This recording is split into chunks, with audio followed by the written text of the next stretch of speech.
morning, everyone, and thank you so much for joining into another episode of Money Minutes, your favorite program. Today, we're going to be talking about why cash is king. I'm not just going to talk about businesses, but I'm going to talk about individual families and businesses.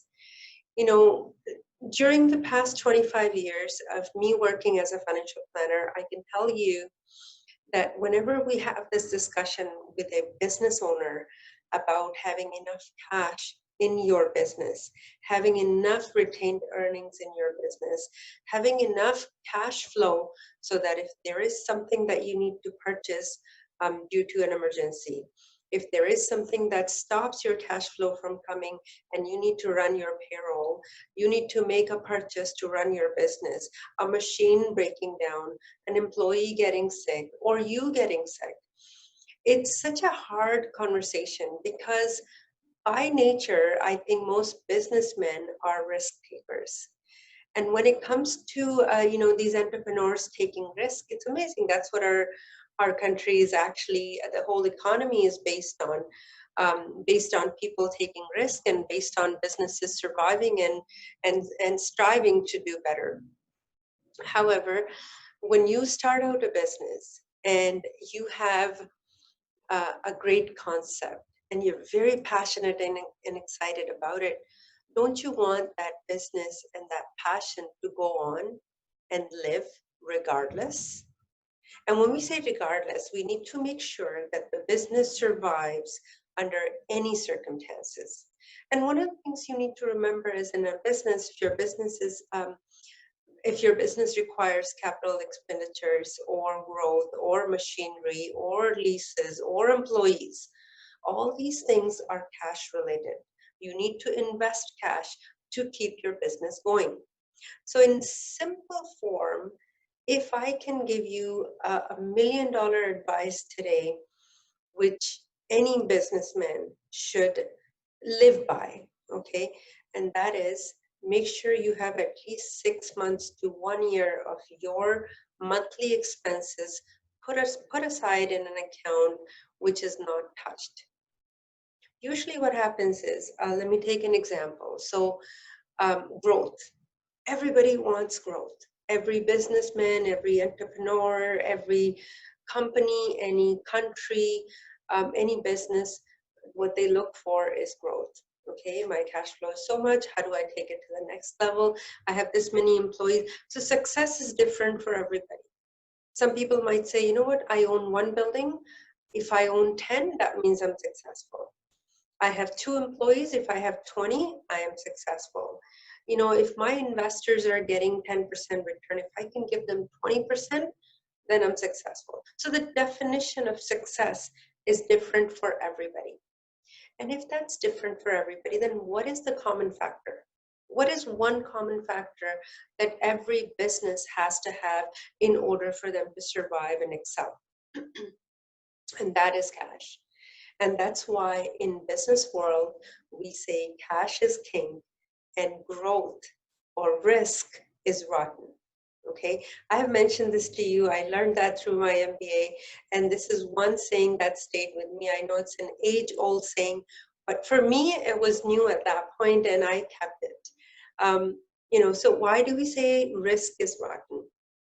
Because we take risk in assumption of making more, growing for more, wanting more, needing more, having more, right? Now, how much more is really right for your business? That's another question you have to have. So can I give you simple advice? If your business is successful in the sense, in any meaning, in any definition, if you say your business is successful, that means you're able to pay your bills month to month, you're able to pay your employees, you're able to take care of your lease, you're able to take care of your obligations as a businessman, okay? And you're able to run your own family and your own finances at home as well. When it comes to growth, if we keep that in mind, that, you know, with growth, my expenses, my commitment, my obligations are going to be double or triple. Am I ready to increase my expenses at, let's say, 3 times Am I able to take care of them? What if there was no cash flow for 1 year? Always take the worst case scenario. One of the things that you need to always live by is plan for the worst and hope for the best. So if you're hoping for your business to do 10 times better, always plan for what if. What if it doesn't go? Nobody at the beginning of 2020 would have thought that the whole year of 2020, your business would mean nothing. For most businesses, it is true. Okay, a lot of businesses, a lot of business owners I see right now struggling for cash. Thank God the government is there. They're helping you with wage subsidy, with rental subsidy, with your monthly expenses, because we know we live in a country where people live for today, for this week, for this Friday, for this Saturday, right? Nothing wrong with that. In a growing economy, that's the way people live. However, for a business to excel and succeed, cash has to be king.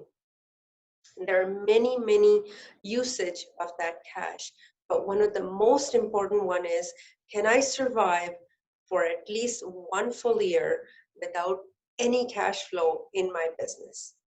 Cash inflow. So if I made zero income, so let me use an example. If, let's say, a restaurant owner buys a restaurant, and that restaurant has a lease of $10,000 a month, which is very, very average, actually below average for a restaurant. Then for that restaurant, they also have to have a chef, waitresses or waiters. You got to have cleaning company. You got to have food supplies. There are so many people. So let's say on average, you have a payroll of another $20,000 a month. Okay, that makes it $30,000. And if an owner is actually ceasing what they were doing earlier, stopping to work and just be fully invested in the restaurant business, then they need to make sure that their family expenses are also covered. So let's say that's another $10,000. If you're buying a business because you've got extra cash of $400,000 and you're hoping that this business is going to earn enough to pay for $40,000 a month, great, by all means, go for it. But at the same time, if you don't have 1 year expense, okay, that is $480,000 as cash available to you just in case, don't do it. That's my advice. I hope you agree with me. If you have any comments, please feel free to comment below. Subscribe if you like these chats. I'm hoping one day I can have live chats with you guys. But until then, keep tuning in and keep watching. Please pick up any tips that you can. If you have tips for me, please send them my way. You'll see my email address and phone number on the screen. So all the best and stay safe. Thank you.